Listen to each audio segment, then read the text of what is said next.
திருச்சிற்றம்பலம். குருவே போற்றி, திருவே போற்றி, சிவமே போற்றி, திருவாசகம் போற்றி, மாணிக்கவாசகர் பெருமான் திருவடிகள் போற்றி போற்றி. சிவபுராணம் வரி 88. கள்ளப்புலக்குரம்பை கட்டழிக்க வல்லானே. முதல் தொடர்னு சொல்லுங்க. முதல் தொடர். அப்படி தொடர் முதல்ல முடிங்க. மூலத்தெல்லாம் தனித்தனியா முடிங்க. முதல் தொடருக்கு பொருள் சொல்லுங்க. வஞ்சித்து கொள்ளுதலை செய்யும்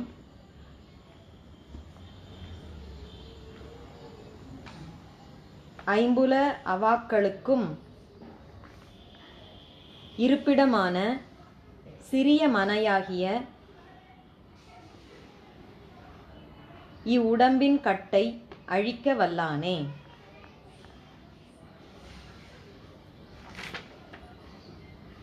அடுத்த தொடர், இரண்டாவது தொடர். நள்ளிருளில் நட்டம் பயின்றாடும் நாதனே.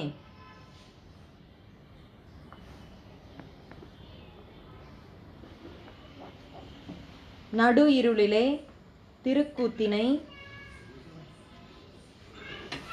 பலகாலும் ஆடும் தலைவனே.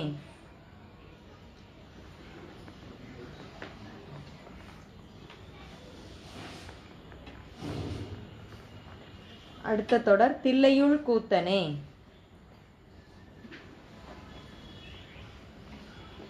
தில்லை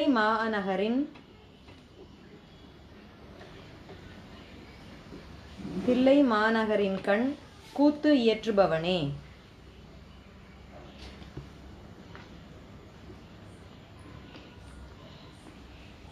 அடுத்த தொடர். தென்பாண்டி நாட்டானே.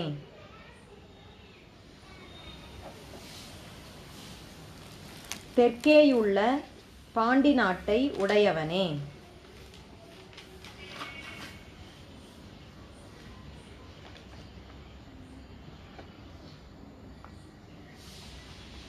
அடுத்த தொடர். அல்லல் பிறவி அறுப்பானே. அங்கே ஒரு ஓவர். ஆமாங்க. துன்பத்திற்கிடமான பிறவி வேரை அறுப்பவனே.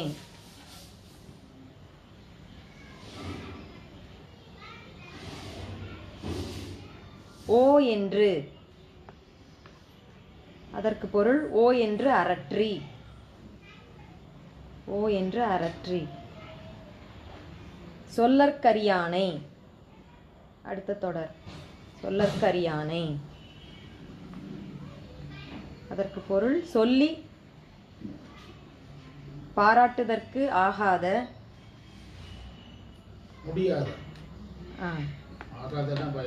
முடியாத அருமைப்பாடு உடையவனே.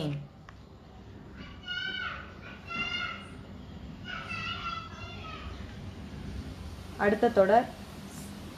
சொல்லி இயன்ற மட்டும் பாராட்டி. சொல்லி அப்படின்னா அதற்கு பொருள் இயன்ற மட்டும் பாராட்டி.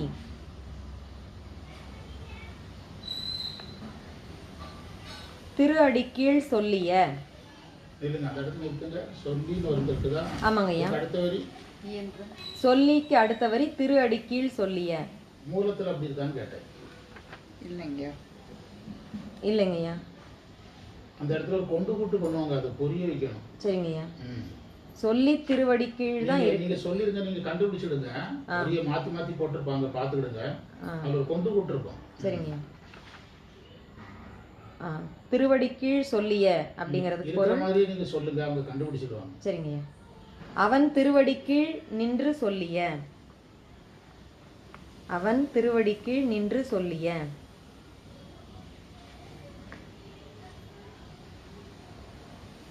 அடுத்த தொடர். பாட்டின் பொருள் அறிந்து சொல்லுவார். பாட்டின் பொருள் அறிந்து சொல்லுவார். சொல்லிய பாட்டின் பொருள் உணர்ந்துங்கிறதுக்கு தானே பாட்டின் பொருள் உணர்ந்து சொல்லுவார். ஆமாங்கய்யா. சொல்லி மேல இருக்குங்க ஐயா, முன்னாடி சொல்லிட்டோம். அதற்கு பொருள் செய்யுட்பொருளை உள்ளுணர்ந்து சொல்ல வல்லவர்.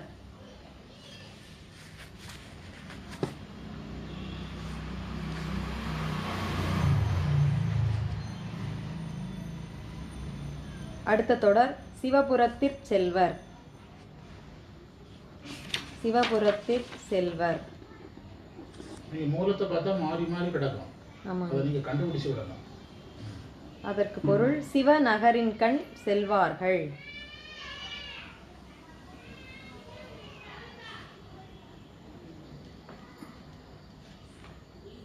அடுத்த தொடர் பல்லோரும் ஏத்தப் பணிந்து சிவனடி கீழ் உள்ளார். அப்படின்ற மாறுதில்ல. ஆமாங்க. சிவபுராணம் எதில் முடியுது? சிவனடி கீழ் பணிந்தோட முடியுதுங்கய்யா. ரைட். மாணிக்கவாசகர் எழுதுனதுல எந்த வரியில முடியுது? பல்லோரும் ஏத்த அப்படி இருக்காது, நீங்க அதை பார்த்துக்கிடணும். நீங்க கண்டுபிடிச்சு உங்க ஸ்டைலுக்கு நம்பர் போட்டு வச்சுக்கிடணும். சோமவாரப்பட்டியில கொண்டு குட்டி யார்கிட்ட சொல்லி கொடுத்துருக்கோம். பல்லோரும் ஏத்த பணிந்து சிவனடி கீழ் உள்ளார். அந்த தொடருக்கான பொருள் பலரும் வழுத்தா நிற்க, புகழ்ந்து நிற்கன்னு அர்த்தம். வழுத்தான்னா புகழ. பலரும் புகழ்ந்து நிற்க தாம் பணிவுடையராய்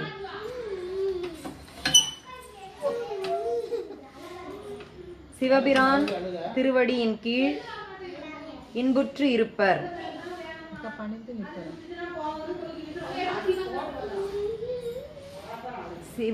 சிவபிரான் திருவடியின் கீழ் இன்புற்று இருப்பர் என்றவாறு. நீங்க சொன்னதெல்லாம் பதிவாயிட்டா? ஆயிடுச்சுங்க. பாடுனதெல்லாம் ஆயிடுச்சுங்க.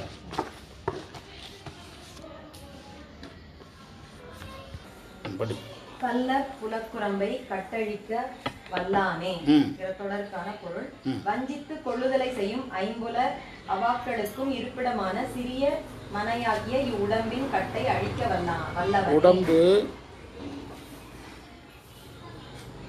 நம்மை வஞ்சிக்கின்ற ஐம்புலனுக்கு இடமாக இருக்கிறது.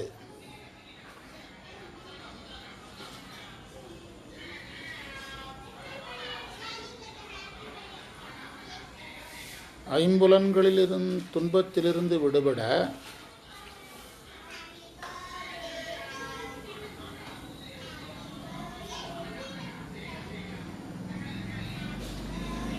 தீர்வு பிறவாமை, குருவருள், அல்லது சுத்த நிலையை அடைதல். அதான் நிறைய தீர்வு இருக்கு.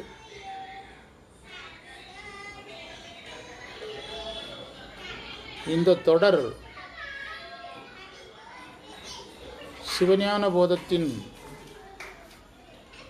8ஆம் நூற்பாவை குறிப்பிடுவது.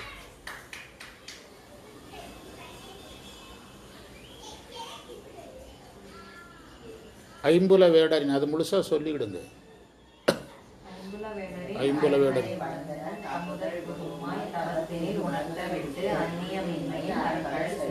அந்த நூற்பாவை தான் அதனுடைய ஒரு பகுதி தான் இங்கே நிற்குது.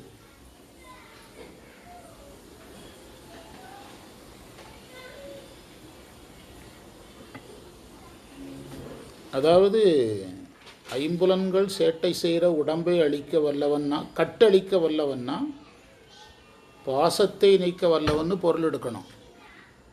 கட்டுனா பாசம்.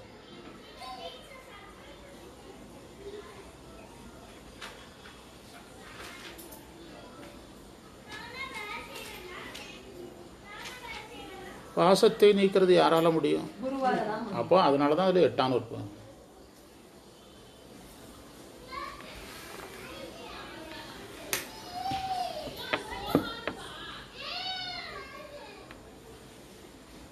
இந்த வல்லானேங்கிற வார்த்தையும் சிவனன்றி யாரும் பாசத்தை நீக்க முடியாதுங்கிறத சொல்லுது.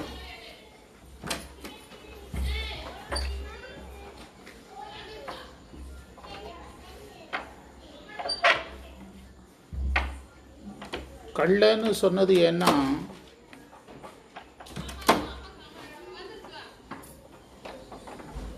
அதைத்தான் திருவள்ளுவர்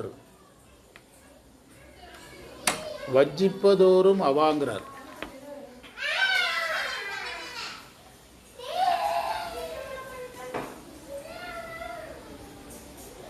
பிராரத்த வினை காரணமாக அல்லது வினை காரணமாக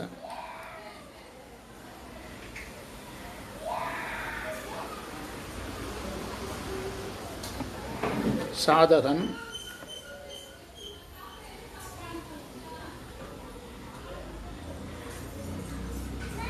ஐம்புல வசப்பட நேரிடும்.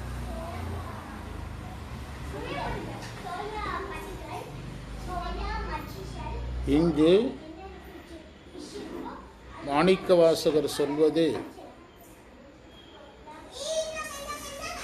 ஜீவன் முக்தர் அனுபவத்தை.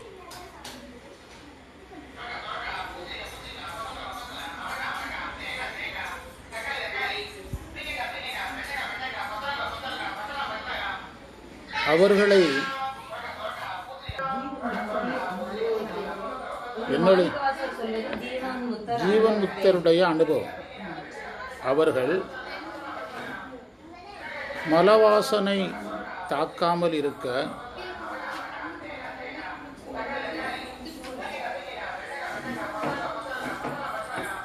குருலிங்க சங்கமத்தில் எழுதுங்க, பிறகு பார்க்கலாம். குருலிங்க சங்கமத்தில் இருக்க வேண்டும்.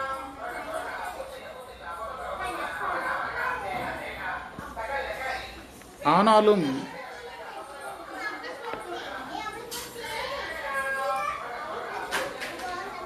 அவர்களும் மாயை வசப்பட வாய்ப்பு உண்டு.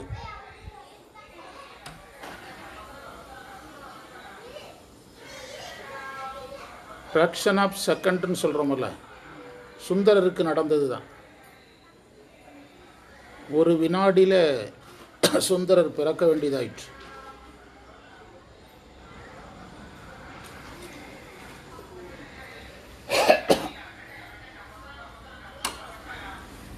எந்த சூழ்நிலையில் அது நடக்கும்னா,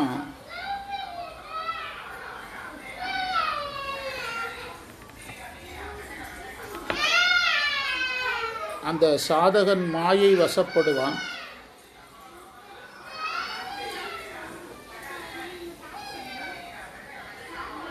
அப்போது மாயை காட்சிப்படும்.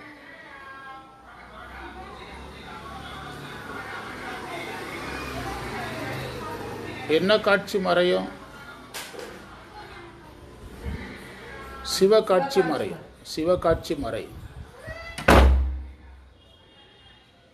சிவ தரிசனம் மறையும்.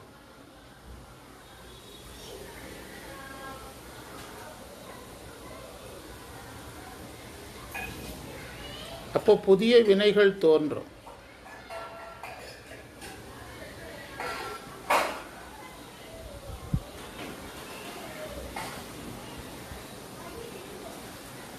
ஆகாமியத்தை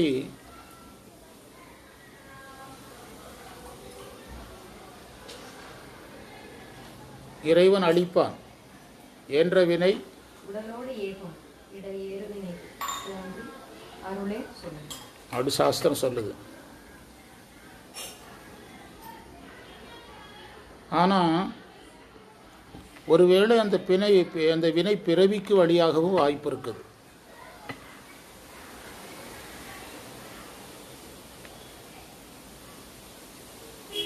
இறைவன் அழிக்கலன்னு வச்சுடுங்க, எதற்கு வழியாயிரும்? பிறவிக்கு வழியாயிரும். அதனால தான் வேற்று விகாரங்கிறது வந்து உடம்பை பற்றியே பேசுகிறார். கடைசியில் ஏன் பேசுகிறாருன்னா, கடைசியில் கூட சிரிப்பாகும். சுந்தரர் எங்கே போய் மீண்டும் பிறக்க வேண்டியதாச்சு?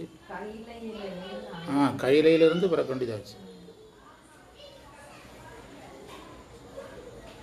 அதுதான் கள்ளப்புலக்குரம்பை கட்டு பாசம் அழிக்க நீக்க வல்லான் குரு. ஒரு வரிக்கே ஒரு நேரம் பதிஞ்சிருக்கிறோம். அடுத்த வரி எழுதுங்க. இறைவன் நடனம் 3 வகை.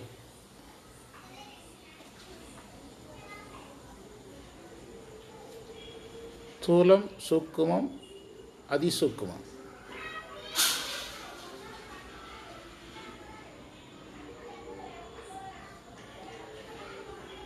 தூலம் எங்கே ஆடுறது? கோயில்கள் இருக்கிற நடராஜர்லாம் தூலம். சிலையாக இருக்கிற நடராஜர்லாம் தூலம்.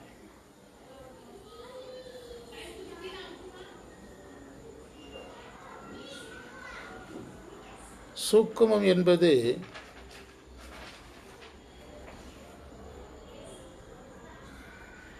உலகத்தை மீண்டும் படைக்க செயல்படுவது.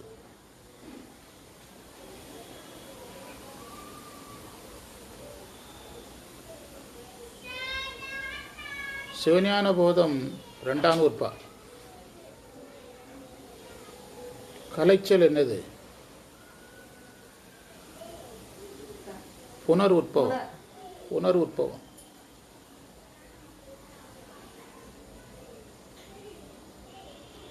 மீண்டும் உலகை இறைவன் படைக்க செய்கிற செயலுக்கு பேர் தான் சூக்கும நடனம்.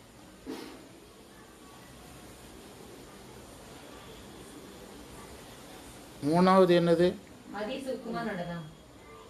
அதிசூக்கும நடனங்கிறது ஒவ்வொரு உயிருக்கும் அறிவிக்கிறது, காட்டும் உபகாரம்.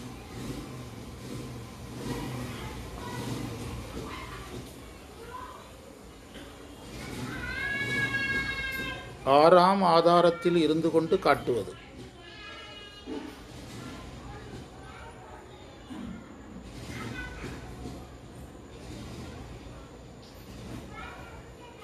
இந்த காட்டும் உபகாரத்தை தான் தில்லைமூதூர் ஆடிய திருவடி. அடுத்த வரி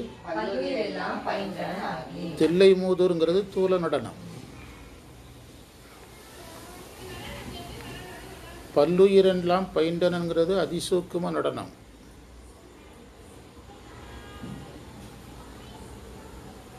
நள்ளிருளில் நட்டமாடுதல் சூக்கும நடனம்.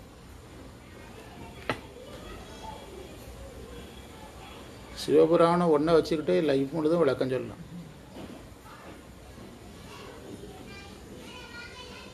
இறைவன் உலகத்தை ஏன் படைக்கிறாரு? ஏன் படைக்கிறாரு?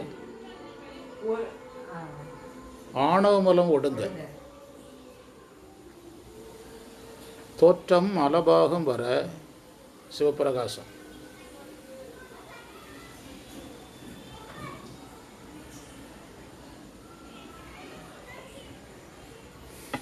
அப்போ இறைவன் நள்ளிருள்ள ஆடுறாருன்னா என்ன அர்த்தம்? பிரபஞ்சத்தை மீண்டும் படைக்க போறாரு. என்ன போறதுக்கு? ஆணவமலம் போறதுக்கு.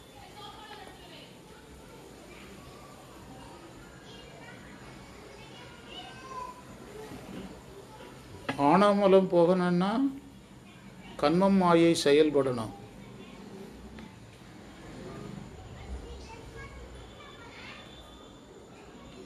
அதுக்கு தான் பிறவியை கொடுக்கிறார்.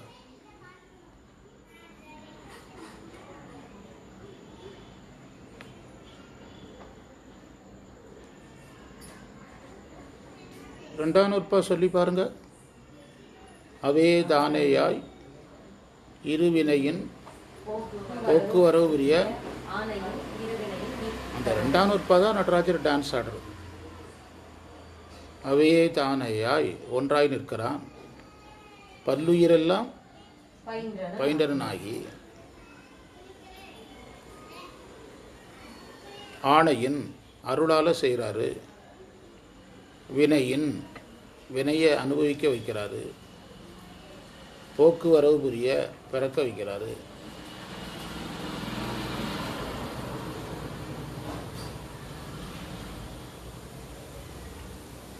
அந்த வரியோட எந்த நூற்பாவை இணைச்சி படிக்கணும்? ரெண்டாம் நூற்பா. ஏற்கனவே முதல் நூற்பா வந்திருக்குதா? 8ஆம் நூற்பா வந்திருக்குதா? அப்போ ஒன்று தெரியுது, சிவபுராணத்தில் 12 நூற்பாவை எடுக்கலாம். அடுத்த வரி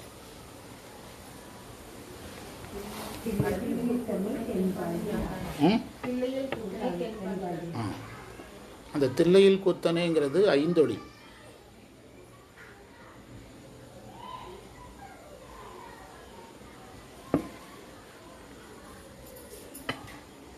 படைத்து காத்து அழித்து படைத்து காத்து அழித்து அருளி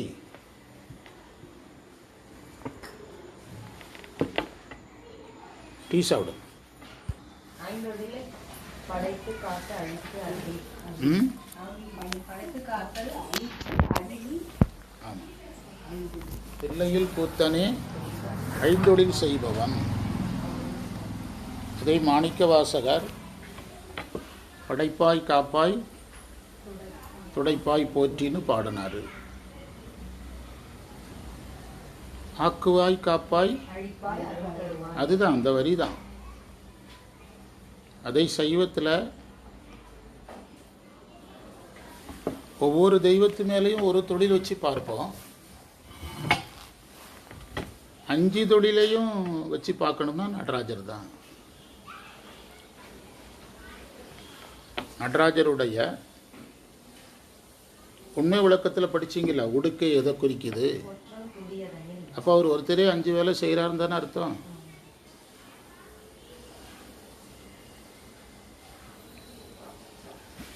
ஒருத்தரே 5 தொழில் செய்கிறாருன்னு தானே அர்த்தம். அவரே ஊனநடம் இயற்றி ஊனநடம்னா என்ன அர்த்தம்? பிறவியை தருவது.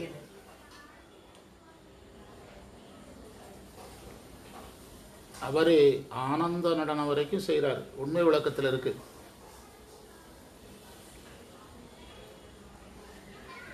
ஆனந்த நடனம்,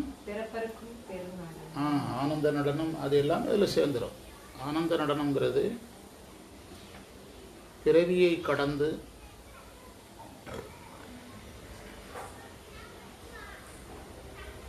பேரின்பத்தை அனுபவிப்பது.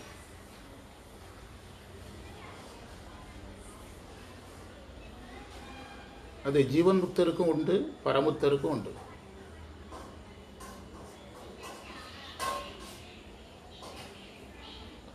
ஜீவன் முக்தர் உடம்போட இருந்து அனுபவிப்பார்.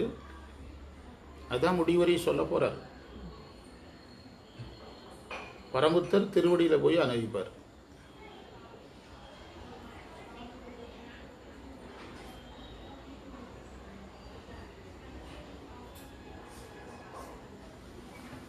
அதையெல்லாம் சொல்றதுக்கு தான்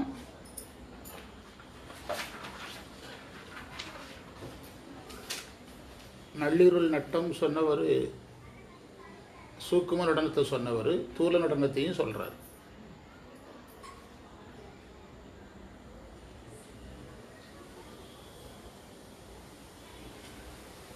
அடுத்த வரி தென்பாண்டி நாட்டானே. தென்பாண்டி நாட்டானே.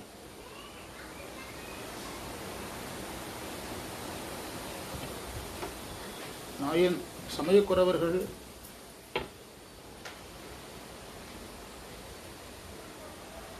குறவர்களில் பாண்டிய நாட்டை சேர்ந்தவர் வாசகர், மாணிக்க வாசகர்.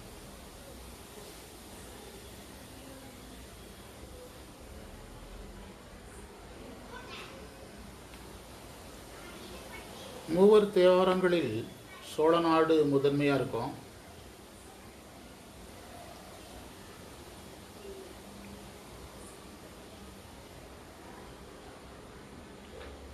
திருவாசகத்தில் பாண்டிய நாடு முதன்மையாக இருக்கும்.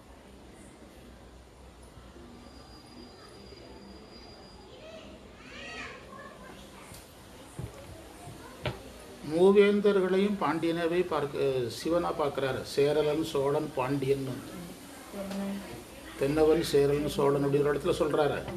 மூவேந்தர்களையும் சிவனா பார்க்குறாரு.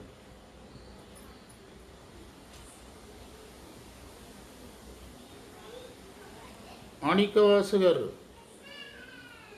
பாண்டிய நாட்டின் மேல் பற்று வச்சு சொல்றாருப்பாங்க. அது ஏற்புடையதல்ல. அவர் வாழ்ந்த பகுதி பாண்டிய நாடு ஒரு காரணம். 2 தமிழ்ச்சங்கம் இருந்த காரணம்.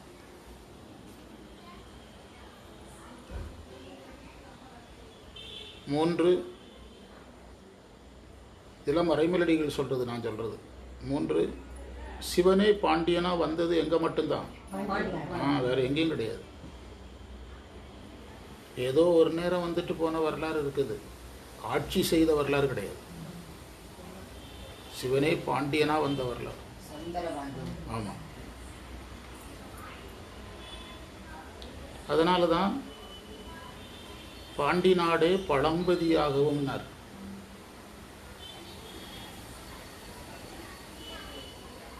ஊரை கேட்டால் உத்தரகோசம் அங்கன்னார். எல்லாத்தையுமே எந்த நாட்டில் வச்சு தான் சொன்னார்.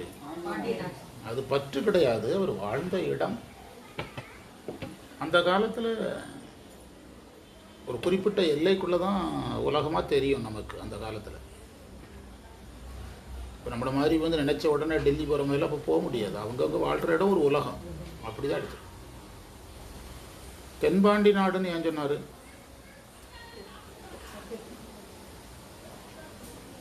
இந்தியாவுக்கு உலகிற்கு தெற்கு பகுதி. அப்படின்னா கன்னியாகுமரி தானே சொல்லணும். தென்பாண்டி நாடுங்கிறது அந்த தில்லையில் கூத்தனே தென்பாண்டி நாட்டானே. அதாவது அதுதான் அந்த தென்னகமாக இருக்கிறதுனால தெற்கே உள்ள பாண்டிய நாட்டை உடையவன். அதுதான் தெற்கே. அந்த கேள்வி அதுவல்ல. தெற்கேங்கிறத எதற்கு தெற்கேன்னு பொருள் எடுக்கணும். அப்படி பொருள் எடுக்கணும். அதில் உரையில் விரிக்கும் போது அப்படி எழுதுவார். தில்லையிலிருந்து தெற்கு இருக்குது. அதுக்கு முன்னால தான் எதை பாடியிருக்காரு? தில்லையிலிருந்து தெற்க.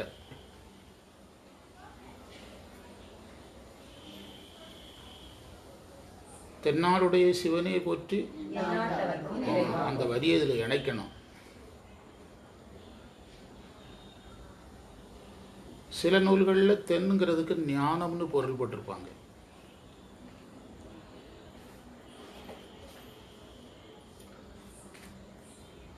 அதிலிருந்து வந்தது தான் தென்முக கடவுள், ஞான கடவுள், தட்சிணாமூர்த்தின்லாம் சொல்லுவாங்க.